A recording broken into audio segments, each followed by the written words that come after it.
दोस्तों इस किताब को विचित्र इसलिए कहा गया है क्योंकि ये पढ़ने के लिए नहीं लिखी गई थी। अपने समय के महान राजा मार्कस ऑरेलियस खुद को सेल्फ कंट्रोल, सेल्फ डिसिप्लिन जैसे गुणों के लिए इंस्पायर करते हैं।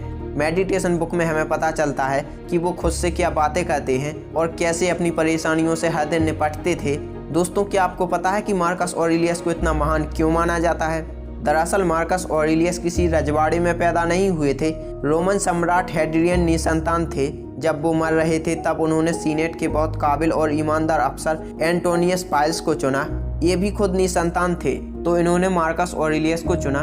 फिर मार्कस ऑरेलियस 161 एडी में राजा बने और अपनी बुद्धि और साहस के दम पर राज्य को न केवल बचाए रखा बल्कि अपने राज्य की इकोनॉमी भी सुधारी और आम जनता के लिए कई काम किए।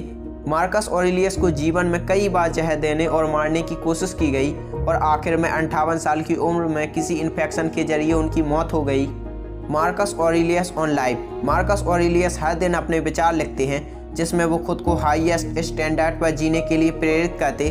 इसी आदत के कारण मेडिटेशन किताब हमारे सामने है। ऐसा जीवन जो आपको सेल्फ रेस्पेक्ट और संतोष से भरता हो। मार्कस कहते हैं कि अच्छा जीवन जीने के लिए आपको बहुत कम चीज़ें बहुत अच्छे से करनी है। मेडिटेशन में मार्कस ऑरेलियस बार बार खुद को समझाते हैं कि दुनिया की प्रॉब्लम्स पर इमोशनली रिएक्ट मत करो। Billing acceptance. इस बात को एक्सेप्ट कर लो कि दुनिया जैसी है वैसी है। इसमें ऐसे लोग भी हैं जो ना भलाई करते हैं और ना भलाई को याद रखते हैं। दुनिया में बहुत सारी चीज़ें और लोगों की सोच आपके कंट्रोल में नहीं है। खुद से सवाल पूछो कि मैं इस पल अभी के अभी क्या कर सकता हूँ जिस पर मेरा पूरा कंट्रोल हो। आपकी सोच पर, आपके एटीट्यूड पर और आपके एक्शन पर गौर से देखो कि जो रुकावट दिख रही है कहीं वो बेहतर रास्ते की तरफ इशारा तो नहीं कर रही है। एक बार हमने खुद की मानसिकता को समझ लिया तो हमने बाकी दुनिया को समझ लिया। इसलिए मार्कस ऑरेलियस शांत बैठकर हर दिन खाली पेज पर अपने कुछ विचार लिखते।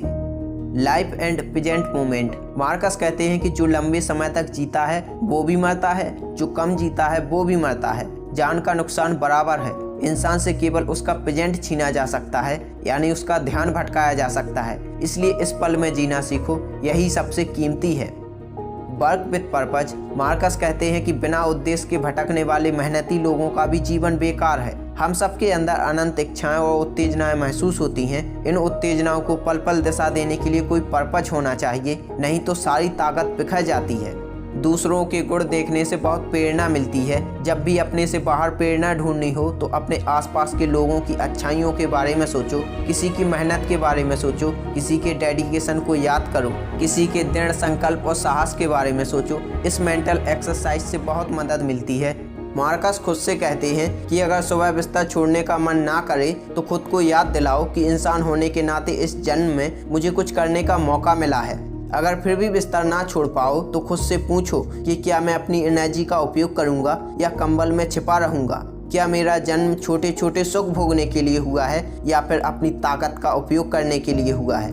दोस्तों इंसान होने के नाते भगवान ने हमें कुछ असीमित शक्तियाँ और योग्यता दी है जिनका हमें आज से ही उपयोग करना चाहिए। दोस्तों मार्कस ऑरेलियस अपने समय के महान राजा कहे जाते हैं। इस मेडिटेशन बुक में उनके जीवन भर की सीख लिख दी कि कैसे वो अपने काम को डिसिप्लिन रखते थे और हर दिन खुद को प्रेरित करते थे। दोस्तों अगर आपको ये वीडियो थोड़ा भी अच्छा लगा हो तो प्लीज़ इस वीडियो को लाइक और चैनल को सब्सक्राइब करके बेल नोटिफिकेशन भी ऑल पर क्लिक कर लें, क्योंकि आपका एक सब्सक्राइबर हमें मोटिवेशन देता है एक नई वीडियो बनाने के लिए। धन्यवाद दोस्तों।